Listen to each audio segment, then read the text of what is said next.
60,000 लोगों को कुत्ते काटते हैं एक वर्ष में दिल्ली में, ऑन रिकॉर्ड है। अभी कितने लोग छोटे मोटे काटते हैं तो कितने तो अस्पताल में नहीं जाते होंगे। कानून बदलना है, फंड चाहिए तो दिल्ली सरकार है और एमसीडी मिलकर तब मिलकर ये चलेंगी। और फॉर्चुनेटली ये बड़ी अच्छी बात है। आप क्या वहाँ दिल्ली में ओपन डेफिकेशन कर सकते? नहीं है, तो फिर कुत्तों को क्यों करा रहे हो भाई? सो कॉल्ड पेट लवर्स हैं, उनको ये देखना चाहिए खुद भी कि ऐसा पब्लिक प्लेसेस को खराब ना करें। मैटरनल चाइल्ड हेल्थ है, ये सारा होना चाहिए, वो उसमें नहीं था। कैंसर की वैक्सीन लगाना उसमें नहीं था। वो एक फार्स था मेरा ख्याल है, वो दिल्ली की जनता के प्रति एक मजाक था। स्वास्थ्य के नाम पर स्वास्थ्य से खिलवाड़ था। अस्पताल और स्वास्थ्य के नाम पर खिलवाड़ के अलावा कुछ नहीं।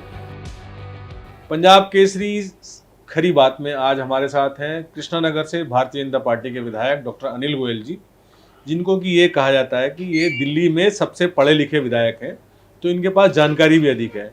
अभी डॉक्टर साहब ज्वलंत मुद्दा जो उठा रहे हैं वो आवारा कुत्तों से जो समस्याएं उत्पन्न हो रही हैं और उनका क्या परिणाम हो रहा है, उसमें क्या कमियां हैं, थोड़ा डॉक्टर साहब ये बताएं थोड़ा इस बारे में। देखिए, आप रोज़ाना की अखबारों की न्यूज़ हो गया है। अभी 6 साल की बच्ची, वो रेबीज से डेथ हो गई अभी दिल्ली में, और ऑनरेबल हाई कोर्ट और ऑनरेबल सुप्रीम कोर्ट ने उससे स्वतः संज्ञान लेकर कहा है कि इन आवारा कुत्तों से जो बच्चे हैं, जो बूढ़े हैं, विशेष रूप से उनको बचाना है। जो बेचारे 2 व्हीलर पर रात में खासतौर से गलियों में जाते हैं, वो ऐसे 5-6 कुत्ते, 10 कुत्ते, उनका पूरा का पूरा हर्ड उसके पीछे दौड़ लेता है। और कई बार हमने देखा कि वो बच्चों को, बुजुर्गों को बुरी तरह जख्मी कर दे रहे हैं। और एक स्टैटिस्टिक्स उनको आपको आश्चर्य होगा कि 28 लोगों की मौत हुई है रेबीज से, जो इस सेंसस है 21, 22, 23 का। और अभी तो सेंसस उसके बाद हुआ नहीं है कितने लोग रेबीज से, लेकिन इस मैनेज को जनहित का मुद्दा है। हमको जनता की सुरक्षा, जनता का स्वास्थ्य ये देखना है, सहृदय से देखना है। मैं कुत्ता प्रेमी जो डॉग लवर्स हैं या जितने भी हमारे एनजीओज़ हैं जो इस क्षेत्र में काम कर रहे हैं, इन सबको मिलकर और केंद्र सरकार, दिल्ली सरकार और स्थानीय निकाय हियर इन दिल्ली एमसीडी, इनको मिलकर एक कॉम्प्रिहेंसिव प्लान बनाना पड़ेगा कि जनता को गलियों में सुरक्षित रात में वो घूम सकें। ये एक समस्या बहुत बड़ी हो गई है। आप एक और स्टैटिस्टिक दूसरी सुनिए, रफली 60,000 बाइट्स, 60,000 लोगों को कुत्ते काटते हैं एक वर्ष में दिल्ली में। हाँ जी, 8 लाख करीब कुत्ते, सेंसस नहीं हुआ 10 साल से, हालांकि 8 लाख कुत्ते हैं दिल्ली में। करीब 60,000 बाइट्स होती हैं और 165 प्रतिदिन हुआ करीब में। तो सोचिए 165, ये ऑन रिकॉर्ड है। अभी कितने लोग छोटे मोटे काटते हैं तो कितने तो अस्पताल में नहीं जाते होंगे। तो और उनमें कईयों को रेबीज, कई को सीवियर इंजरी है, कई को कम इंजरीज है। तो इसके बारे में विचार करना होगा। जनता के हित को प्रायोरिटी देनी पड़ेगी, प्राथमिकता देनी पड़ेगी। ये मेरा विचार। डॉक्टर साहब, जहाँ तक मेरी जानकारी है कि कई आश्रय स्थल बनने की बात चल रही है, कोई कैनल बनने की बात चल रही है, लेकिन कोई केंद्र सरकार का कानून है जिसके तहत जो भी उन कुत्तों के साथ जो नसबंदी की जाती है उनको वापस वहीं छोड़ना होता है। तो समस्या का समाधान कहाँ हुआ और कैसे होगा? देखिए, ये बिल्कुल आपने ठीक कहा। 2023 का केंद्र सरकार का कानून है कि कुत्तों को आप रीलोकेट नहीं कर सकते। आप अगर वो बीमार है या उसको स्टरलाइजेशन करना है, उसको या वैक्सीनेशन करना है, तो आप उसको ले जा सकते। कैनल मतलब एक समझिए कि वेटनरी हॉस्पिटल का वार्ड है जिसमें आप उसको इलाज के लिए 10 दिन रख सकते हो। ऐसे मान लीजिए एक आईपीडी है, 10 दिन से ज़्यादा नहीं रख सकते, उसके बाद रख सकते तो अलग बात है। तो इसीलिए जो कानून मैंने बदलना है, उसको कैनल होम बनाने हैं, शेल्टर होम बनाने हैं, तो कानून बदलना है। फंड चाहिए तो दिल्ली सरकार है और एमसीडी मिलकर तब मिलकर ये चलेंगी। और फॉर्चुनेटली ये बड़ी अच्छी बात है कि आप देश में, दिल्ली में ट्रिपल इंजन सरकार है। केंद्र में मोदी सरकार, दिल्ली में रेखा गुप्ता सरकार, और यहाँ एमसीडी में भी भारतीय जनता पार्टी की सरकार है। तो ये it is the right time, क्योंकि कई बार ऐसा होता है कि इन एजेंसियों का तालमेल ही नहीं हो सकता। अब एक पार्टी की सरकार है तो तालमेल भी होगा। और मुझे तो पूरी उम्मीद है, जैसे आज भी माननीय रेखा गुप्ता जी ने सेक्रेटरीट में मीटिंग लिया कैनल्स के लिए, स्ट्रे एनिमल्स के लिए। एमसीडी की स्टैंडिंग कमेटी की इसी विषय में एक कमेटी बनाई गई है। और ये सब मिलकर जब केंद्र सरकार से भी कोई अगर वाजिब रिक्वेस्ट करेंगे जो जनहित की है, तो मुझे लगता है ये करा पाएंगे। ये बिल्कुल दिल्ली के लिए ये बहुत अच्छा है कि इस वक्त दिल्ली में तीनों एजेंसीज मिलकर काम कर सकती है, क्योंकि ये भारतीय जनता पार्टी की, मोदी जी की सरकार है। तो डॉक्टर साहब, जो ये कानून है इसके लिए क्या करेंगे, क्या क्या प्लानिंग है, आप लोग क्या सोच रहे हैं? अब देखिए, जैसे कि बात ये हो रही है कि रीलोकेशन नहीं कर सकते ना, जी। आप एक से दूसरी जगह नहीं, लेकिन मान लीजिए कुत्ता है कोई बहुत ज़्यादा एग्रेसिव है, स्टरलाइजेशन के बाद भी एग्रेसिव है, तो इस पर विचार करके पूरे स्टेक होल्डर्स के बैठ के, मैं तो सोचता डॉग लवर्स के साथ भी बैठ के, एनजीओ जो उनके साथ बैठकर इसके बारे में पूरी एक कॉम्प्रिहेंसिव प्लान बनना पड़ेगा। और I am not talking of only history of animals, इसमें हमको पेट एनिमल्स का भी मैं भी देखता हूँ कि आप open defecation human being, Modi ji ने कितना कर दिया, देश में 99% ज़्यादा ओपन डेफिकेशन नहीं होता, लेकिन आप सुबह पार्क में जाते हैं, आप भी जाते होगे, मैं भी जाता, तो वहाँ पर ओपन डेफिकेशन सड़कों पे कुत्तों को करा रहे हैं। ये गैरकानूनी होना चाहिए। पूरे यूरोप में, अमेरिका में आप करा नहीं सकते, हैवी पेनल्टीज़ हैं। दिल्ली में भी अब ज़रूरत है, देश में भी अभी ज़रूरत है कि अब ये काम बंद हो, ये जो पेट्स हैं उनको भी कोई कानून के दायरे में लाना पड़ेगा। मतलब जो जिस तरह से जो आपने देखा होगा, हम भी देखते हैं कि ओपन में शौच करते चले जाते हैं, बल्कि कोई किसी घर के आगे कर दिया वो रोक दे तो लड़ाइयाँ हो रही है। बिल्कुल, ये तो है। तो कोई कानून ही नहीं है तो इसके लिए कानूनी नहीं है, और अपने आप भी खुद लोगों को सिविक सेंस होना चाहिए। आप बोलो, जब आप टॉयलेट कर रहे हो, आप क्या वहाँ दिल्ली में ओपन डेफिकेशन कर सकते हो? नहीं है, तो फिर कुत्तों को क्यों करा रहे हो भाई? ये तो आपकी खुद की जिम्मेदारी होनी चाहिए ना। जो पेट, सो कॉल्ड पेट लवर्स हैं, उनको ये देखना चाहिए खुद भी कि ऐसा पब्लिक प्लेसेस को खराब ना करें। बिल्कुल। डॉक्टर साहब, अगर हम बात करें इस समय जैसे मानसून का सीजन चल रहा है, तो पिछले के मुकाबले इस बार जल भराव की स्थिति क्या है? मैं सिर्फ आपसे कृष्णानगर की बात करूं तो मैं तो काफ़ी संतुष्ट हूँ कृष्णानगर से। जो हाँ, जहाँ 2-2, 3-3 घंटे पानी रहता था, पहली बात तो बहुत सारी जगह पर पानी भरा ही नहीं, सीधे सीधे साथ साथ निकलता चला गया। और कुछ जगह भरा भी तो वो जो पहले कई घंटों रहता था वो कुछ मिनटों रहा। और उसका बहुत बड़ा कारण है, हमने मार्च से डीसिल्टिंग शुरू कर दी थी। पीडब्ल्यूडी की रोड्स हैं हमारे यहाँ, एमसीडी की रोड्स हैं, जल बोर्ड के सीवर है। मैं जल बोर्ड का सीवर इसलिए जोड़ रहा हूँ इसमें, क्योंकि बहुत सारी नालियाँ लोगों ने सीवर से जोड़ दी हैं, तो इसलिए वो सीवर भी ओवरफ्लो हो जाते हैं। और इन तीनों का हमने बिल्कुल डीसिल्टिंग शुरू की। पीडब्ल्यूडी की बड़ी बड़ी रोड हमारे यहाँ, डिस्यूज कैनाल रोड होती है, मास्टर कनाल रोड होती है, पटपड़गदर रोड होती है, रोड 57 होती है, और कुछ रोड पीडब्ल्यूडी की हैं। उनकी सबकी डीसिल्टिंग मार्च में ही शुरू हो गई। एमसीडी की रोड्स की डीसिल्टिंग शुरू हो गई। मैं तो कहता हूँ नालियों की भी डीसिल्टिंग नहीं हुई थी सालों से, वो नालियों की डीसिल्टिंग हुई। और उनके जितने ड्रेनेज थे पूरे हमने सारे देखे। उसमें कई बार क्या होते थे कि ये जितने सफाई कर्मचारी वो कहते थे कि भाई सब साफ़ हो गया, जबकि उसके 4-6 फुट नीचे वो होता था सिल्ट, वो निकाली गई। और एक और बात मैं आपको बताऊं, जितने ड्रेनेज है ना दिल्ली में, कृष्णानगर में, वो सफिशिएंट है ऐसा मुझे लगता है हैवी रेन के लिए भी। Only that we need may be proper augmentation of pumping capacity, desilting में वी नीड लिटिल मोर। उसके अलावा जो ड्रेन हैं, नालियाँ हैं जो बंद हो गई हैं, मैं जनता को भी कहना चाहता हूँ कि नालियों पर जिन्होंने अपना इंक्रोचमेंट करके उनको बंद कर दिया गया है, वो अब नहीं चलेगा। हम जितनी भी नई सड़क बना रहे हैं कृष्णानगर में, उसमें साथ में नालियाँ भी जरूर बना रहे हैं ड्रेनेज के लिए। और अब हम लोग हमारे एमसीडी के, दिल्ली सरकार के, ये देखेंगे कि उन पर एनक्रोचमेंट नहीं हो, नाली को साफ करने की व्यवस्था जरूर होनी चाहिए, नहीं तो ये जनता की ही परेशानी है। अरे डॉक्टर साहब, एक कम है मेरे ख्याल। आप जैसे डॉक्टर भी हैं और आपने पिछली सरकार भी देखी, वो कहते थे कि उनका जो स्वास्थ्य मॉडल था वो एकदम क्रांति वाला मॉडल था। मोहल्ला क्लिनिक बनाया उन्होंने, आपने मोहल्ला क्लिनिक बंद करके आरोग्य मंदिर बनाए। तो कितना बदलाव देखते हैं और क्या उम्मीद रखे दिल्ली की जनता? देखो, एक स्वास्थ्य को ना ऐसे मजाक का विषय नहीं है कि आप एक मोहल्ला क्लिनिक बना दो, वहाँ पे एक डॉक्टर बैठा दो कि 20 रुपये मिलेंगे, एक मरीज़ देखोगे तो उसको, और उसमें जो सुविधाएं क्या होनी चाहिए, प्राइमरी हेल्थ केयर सेंटर में क्या सुविधा होनी चाहिए, प्रिवेंटिव, प्रमोटिव, क्यूरेटिव, ये ऐसी सुविधा होनी चाहिए। प्रिवेंशन का मतलब है वहाँ पर प्रिवेंशन के लिए उस अलग से कोई वैक्सीनेशन का इंतज़ाम होना चाहिए। प्रिवेंशन के लिए इन्वेस्टिगेशन, जांच की सुविधा जो आरोग्य मंदिर में, जो उसमें नहीं थी। फिर उसमें जैसे एक होलिस्टिक ट्रीटमेंट, प्रमोटिव, वो योगा का है या मैटरनल चाइल्ड हेल्थ है, ये सारा होना चाहिए, वो उसमें नहीं था। कैंसर की वैक्सीन लगाना उसमें नहीं था।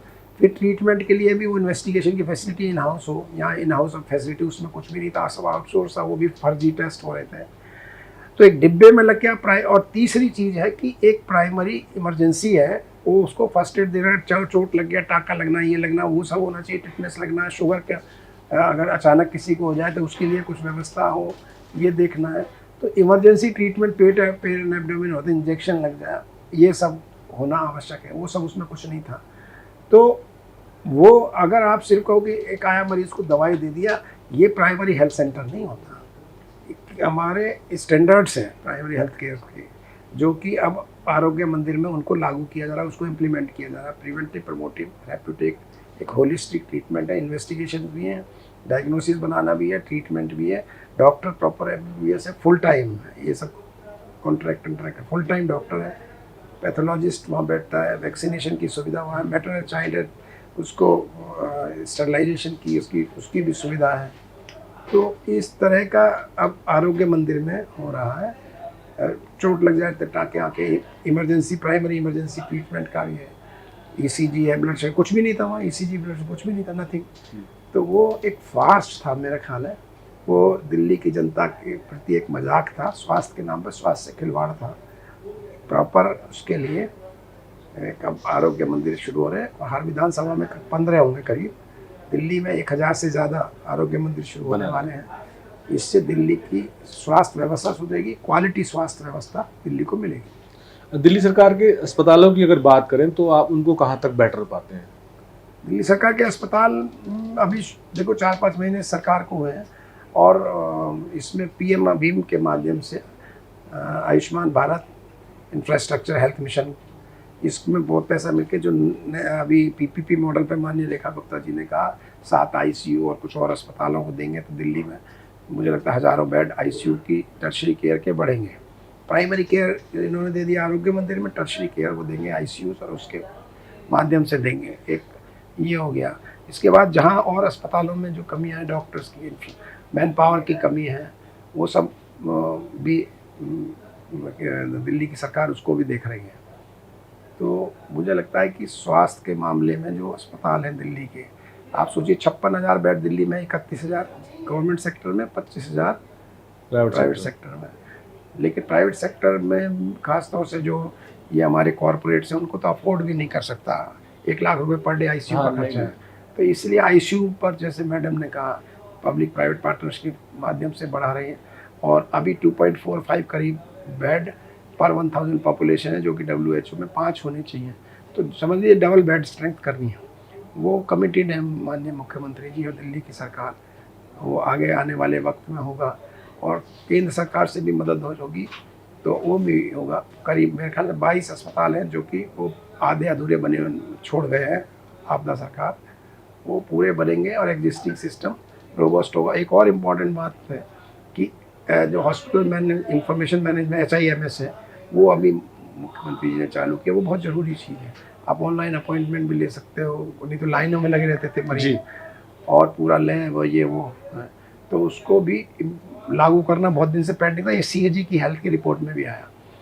जो मैन पावर की कमी है उसको दुरुस्त करना है, इंफ्रास्ट्रक्चर, वो सब मेरा ख्याल है माननीय मुख्यमंत्री जी और स्वास्थ्य मंत्रालय मिलकर सब कर रहे हैं। ये सोचिए, अगर 10 साल की आपदा सरकार और 15 साल की जो कांग्रेस की सरकार थी, उन्होंने स्वास्थ्य की दिशा में क्या किया, आपको क्या लगता है?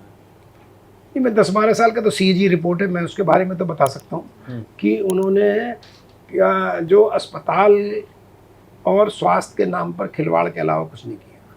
आपको जैसे मैंने बताया कि देखिए नंबर ऑफ बेड्स अस्पताल के कम थे, कोविड में ही देख लिया हम लोगों ने, कोविड का किस तरह मिसमैनेजमेंट तो किया। माननीय अमित शाह जी नहीं आते तो हाँ, नहीं आते तो बुरा हो जाता।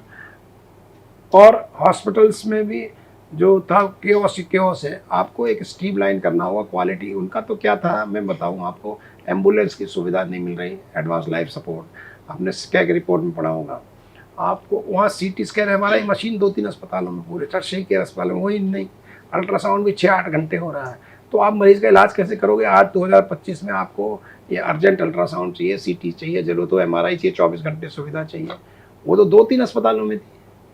तो ये तो स्कैग रिपोर्ट में मैं बता रहा हूँ, 30% आपके स्टाफ नहीं था, डॉक्टर्स नहीं थे, या डॉक्टर हैं तो वहाँ मशीन नहीं थी, ये सारा वो CAG रिपोर्ट में आया। तो ये तो किया वो उसका पब्लिक डोमेन में हो। डॉक्टर साहब, अगर आप जैसे कृष्णानगर के विधायक हैं, तो अगर मैं आपसे बात करूं कि जो 4-5 महीने लगभग होने वाले हैं, तो आप अपने इलाके की और अपनी खास करके 5 ऐसी बड़ी उपलब्धियां बताएं जो आपने अभी तक कर लिया या लाइनअप है। देखो, मैं तो बिल्कुल क्लियर है, सड़क सीवर पानी के लिए सरकार सबसे पहले आई है। तो हमारा फोकस है सड़क सीवर पानी को ठीक करना। हमारी सीवर की कम से कम 10 जगह नई लाइनें शुरू हो गई बनने, क्योंकि फंड का लोकेशन में सरकार में थोड़ा वक्त लगता है। पानी की पाइपलाइन बननी शुरू हो गई हैं। सड़कें काफ़ी सारी, मैं आज भी था तो उसमें काफ़ी सारी सड़कें हमारी सब अप्रूव हो गई, सीएम डेवलपमेंट फंड से भी और एमएलए लेड से। तो सड़क सीवर पानी पे बहुत तेज़ी से वो फोकस हमारा काम है। दूसरा है एजुकेशन और हेल्थ। तो हेल्थ में सबसे पहला आरोग्य मंदिर खुला हमारे यहाँ गीता कॉलोनी 12 ब्लॉक में, वो हम लोगों ने सबसे पहले उसको खुलवाया। तो एक बहुत अच्छा सेंटर हमारा प्राइमरी हेल्थ केयर सेंटर वहाँ मिल गया कृष्णानगर विधानसभा को। दूसरा जो स्वास्थ्य के में अभी हमारे जो 4 सिंगल स्टोरी है वो सिंगल शिफ्ट हैं, वो हम लोग डबल शिफ्ट की बात कर रहे हैं। 4 स्कूल ऐड हो जाएंगे जल्दी, हमको ऐसी उम्मीद है। तो ये एजुकेशन, और एक ऐसा वहाँ पुराना स्विमिंग पूल है उस पर भी हम लोग काम कर रहे हैं। तीसरा काम तो बहुत है, एक डीडीए की लैंड है, उसमें एक हॉस्पिटल बनाने की बात है, मल्टी लेवल पार्किंग हम बनाना चाह रहे हैं। और सबसे इम्पोर्टेंट बात है कि जो चाचा नेहरू हॉस्पिटल वो भी चाचा नेहरू के सामने जो आईसीयू प्राइवेट में वो बनाने की बात है, जिसमें आईसीयू, तो इससे हमारे क्षेत्र में स्वास्थ्य में बहुत फ़ायदा होने वाला है। इसके अलावा मैं क्या चाहता, दिल्ली सहारनपुर हाईवे के इधर जितना काफ़ी सारे वहाँ पर हमने कहा है सर्वे किया जाए, वो एक अचीवमेंट हमारा मैं तब मानूंगा जब वो सारा चीज़ हो जाएगा। उसमें भी बांग्लादेशी कुछ लोग हैं, वहाँ पर भी हम लोग देख रहे हैं। और एक इश्यू पे हम लोग काम कर रहे हैं जो कि ट्रैफिक जाम है और एनक्रोचमेंट है जी। तो ट्रैफिक जाम एनक्रोचमेंट के हमने सब अधिकारियों के साथ कई मीटिंगें करके, मैं तो कहूँगा कम से कम 3 नंबर ऑफ मीटिंग, जन सुनवाई भी किया। 3 जन सुनवाई मैं अपनी विधानसभा में कर चुका हूँ, जिसमें कि 22 डिपार्टमेंट के लोग आए, इंक्लूडिंग डिस्ट्रिक्ट मजिस्ट्रेट। एक हमारा 2 डिस्ट्रिक्ट में, शाहदरा डिस्ट्रिक्ट और वो ईस्ट डिस्ट्रिक्ट। तो उसमें हम लोगों ने एनक्रोचमेंट के लिए बहुत रोबस्ट प्लानिंग किया है। मैं पटपड़ के रोड को भी डबल है 100 फुट की रोड, उसको रीइस्टेब्लिश करना है। तो इस तरह के काम हमारे पाइपलाइन में है। मुझे लगता है कि 1-2 साल में और रिजल्ट आपको दिखेंगे। डॉक्टर साहब, लास्ट सवाल मेरा आपसे ये है कि आप जैसे कृष्णानगर को तो अपने आप में बहुत बड़ा बाजार है, लाल क्वार्टर अपने आप में बहुत बड़ा बाजार है, पार्किंग की समस्या एक बहुत बड़ी समस्या है और आपके यहाँ एक मल्टी लेवल पार्किंग बेकार पड़ी है। नहीं, शुरू हो गई। हाँ, शुरू हो गई, लेकिन उस सिर्फ अकेले से काम नहीं चलता। 250 कार का करीब है उसमें, शुरू हो गई करीब मेरे ख्याल 1 महीना। अगर आपके आने पे शुरू हुई है 1 महीना, हाँ शुरू हो गया, 1 महीने हो गया। तो पार्किंग को लेकर क्या प्लान है? मैं अभी मल्टी लेवल पार्किंग का मैं बोला, मैं सब इस पर भी बड़ा हम काम कर रहे हैं। मैंने आज एक ऑफिसर से यही बात कर रहा था, तो हमने कुछ जगह सेलेक्ट की हैं, जैसे जिसकी लैंड होगी वही पार्किंग बना सकता है। मतलब एमसीडी की लैंड है या पीडब्ल्यूडी की है या डीडीए की है।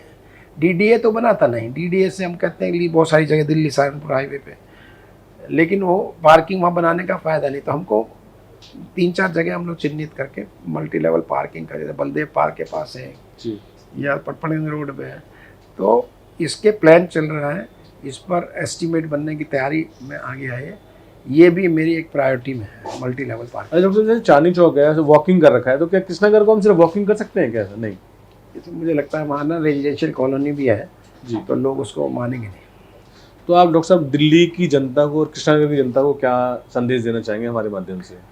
दोस्तों, आपकी हमारी जिम्मेदारी है कि जो अगस्त में दिल्ली को कूड़ा मुक्त करना है, माननीय मुख्यमंत्री रेखा गुप्ता जी ने कहा, तो सबसे पहले तो मैं ये कहूँगा कि आप के सुबह 6-7 बजे आते हैं, आप कोई भी गंदगी सड़क पर ना फेंकें, सेग्रीगेट करके गीला सूखा कूड़ा एमसीडी की टिपर को, वैन को दें, और सड़कों पे भी सिंगल यूज़ प्लास्टिक और गंदगी ना फैलाएं। दिल्ली को स्वच्छ करना है, ये एक मेरा आपसे रिक्वेस्ट है। और दूसरा, ये आपको भी भागीदारी चाहिए दिल्ली के विकास में। वो तभी हो सकती है जब आप भी कहीं आपसे कोई ब्राइब मांग रहा है तो हम लोगों को रिपोर्ट करें। आपका काम बगैर पैसे का होगा, ये दिल्ली सरकार का वादा है।